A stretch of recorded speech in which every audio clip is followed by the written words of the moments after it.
Okay, it's Bill from Line Offroad, and today we are doing the first oil change on the new 2026 Honda Passport Trailsport. If you've seen my video before, you know now that I no longer have a Forerunner. It's now the Passport. So today is the first oil change for us, right about 1,000 miles. It's a beautiful January day here in eastern North Carolina, so I'm gonna go ahead and take advantage of the weather and get out and get this done. Honda recommends 7,500 miles for their oil change intervals under normal conditions. I don't wait that long. I typically do 5,000 mile increments, but the first one I always do early. Right at 1,000 miles. So my plan is do one now at 1,000, do one again at 5,000 miles, which is essentially 4,000 more. And that'll get me on my 5,000 mile rotation. So again, 5,000 mile increments total, but today's the early one for 1,000 miles. And let's go ahead and get started. Let me first show you what we're going to need. Now here are our supplies. Obviously oil, 0W20 is what I use. I use Valvoline. I've always used Valvolines. Excellent product. So I always use Valvoline. You're going to need a total of 5.8 changing with the filter, 5.5 changing without the filter. I can't imagine why you would change your oil and not change the filter as well. Maybe someone can come up with a reason. Arguably the filter is just as important, if not more so, than the oil, especially if you change it regularly. So I'm gonna do a filter and oil change. So we need 5.8. I have some more. This is a 5-quart jug. So obviously the oil. Here is a Honda filter that I'm going to use. I'll put the part number. Here it is right here. Filter, you need some oil filter, wrenches, attachments, whatever you need. I have several of them here. There's a strap, there's a band, there's an attachment that goes on your socket. And speaking of sockets, you're going to need several different assortments of sockets. I know you got to take the skid pan off. That's a 14 millimeter. Then there's a drain plug. So again, piece of cake service is going to be. I have a little tool here, a little power, helps me out, and also some crush washers for your drain plug. All right, piece of cake. This is a process that takes you probably 15 minutes. That's all it's going to be. So, in addition, we might need some rags and obviously a drain pan for the oil. All right, let's go ahead and jump down below and get going. I don't have ramps. This isn't quite as high up as a Forerunner, but I've already been under there a little bit to check it out. I won't have any trouble, and you won't either. So, no big deal. No ramps at all that are needed. All right, let's go ahead and jump down below and get started. All right, first thing we need to do is take off this skid pan. There's a couple of bolts here and a couple of more bolts here. They're both 14 millimeter. So let's go ahead and get those off real quick.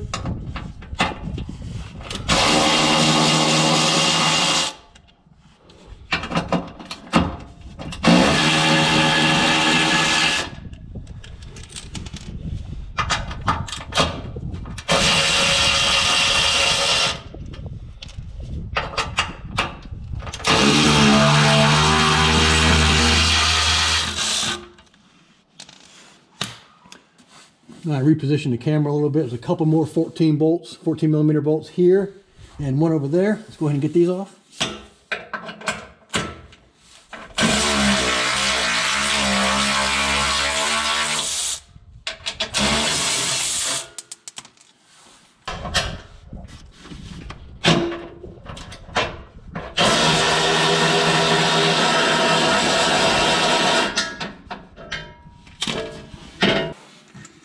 And as you can see, there's two more in the back, and that's going to release the skid pan. And let's see if I can't reach those.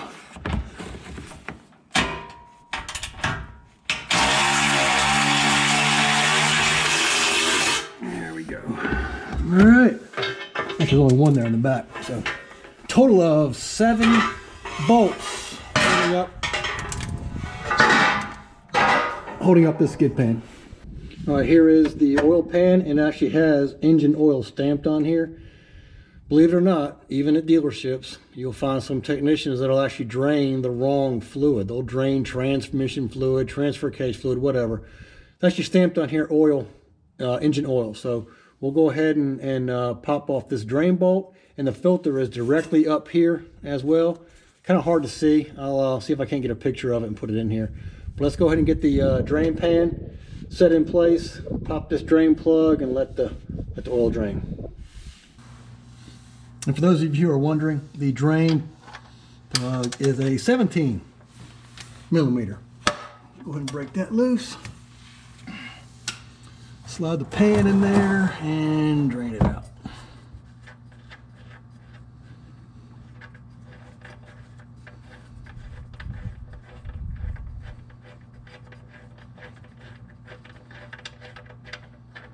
Kind of a long drain bolt.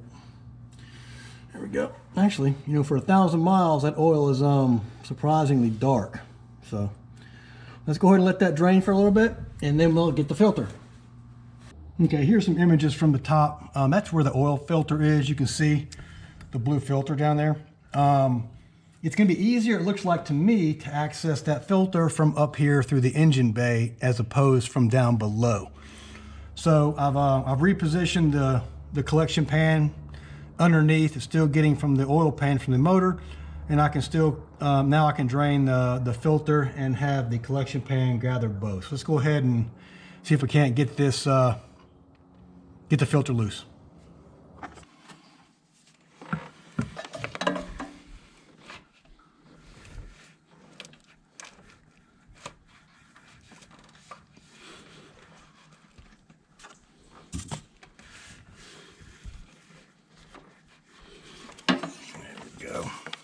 Didn't take much to get it to turn, so the rest of it I can get with my hand. Get it so that it starts to leak.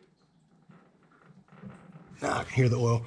I'm gonna let that oil drain from the filter for just a minute while the pan continues to drain. Yeah, I think the filter is pretty much empty. Let's go ahead and get that removed.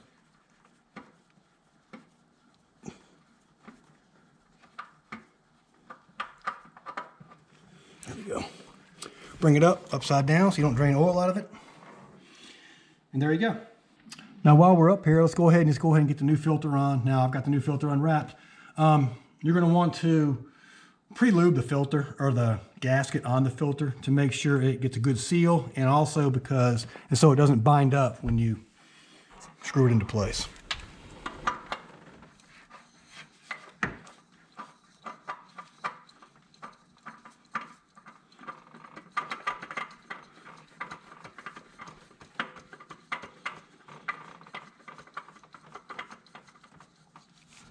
Go ahead and try to get it hand tight. There you go. I know there's probably a torque spec for these, but what I do, I get them hand tight, then I put the wrench on them and turn them just a little bit more. That's all I'm going to do.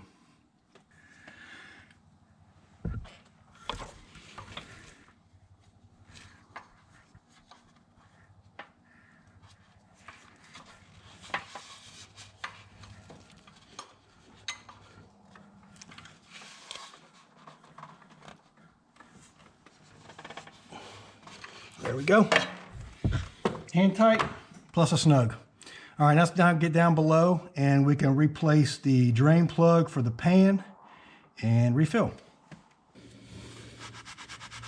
We'll clean that up a little bit. And here's the drain plug. Don't forget your new crush washer. And I'm sure there is a torque spec for this as well. Honestly, guys, I'm not all that worried about torque specs for stuff like this. I don't really, never really worried about that when I was younger, so not about to start now. Not a big deal. Just get it good and tight, crush that washer so that it works, and you're good. There you go. You don't want to get too crazy. This is not a steel oil pan, so you don't want to get too crazy because you can strip it if you get too hulky on it. All right, now let's get some cleanup around here because there's some dripping from the filter up top. Going to get that cleaned off, and then we'll refill. All right. Now here is the drain cap. Now one thing I didn't mention earlier is when you're draining the oil from the pan down below, might not be a bad idea to loosen this cap. What it does is allow air to enter here. Just allows the oil to drain a little bit more quickly with less splatter or anything like that. So go ahead and remove this. And since it's down below, we're going to need a funnel. Here's our funnel. Let's go ahead and kind of tight fit, which actually is not a big deal. It'll actually hold it in place. So there we go. Kind of wedged in there to hold it in place. And let's go ahead and get the oil in. I'm gonna start. I have a little bit over 2 quarts here from a previous oil change. Let's go ahead and get that in.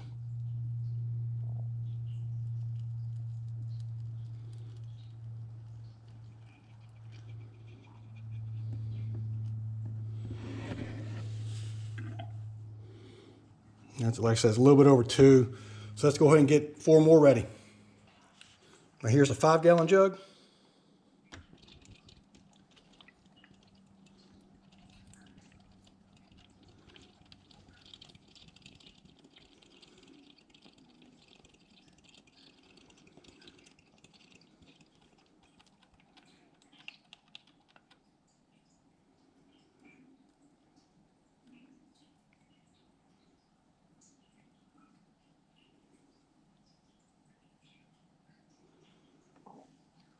There we go. I'm gonna stop it there. So I got about 1.5 quarts left in this. So let's go ahead and see what the level's like. Now what I didn't show is I actually cranked the engine up to circulate the oil, get it through and get it into the filter so we can get a more accurate reading. So let's go ahead and check that now. It'll be pretty close. Might need a little bit more. Let's check.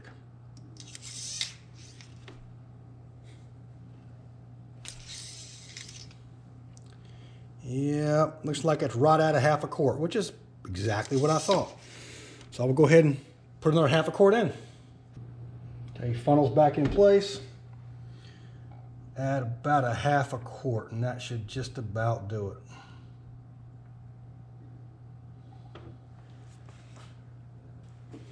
And according to the jug, it was right at 1/2 quart. So let's go ahead and check it real fast while we're here. I don't have to run the engine again because the filters already has the oil in it, so I don't need to do that again.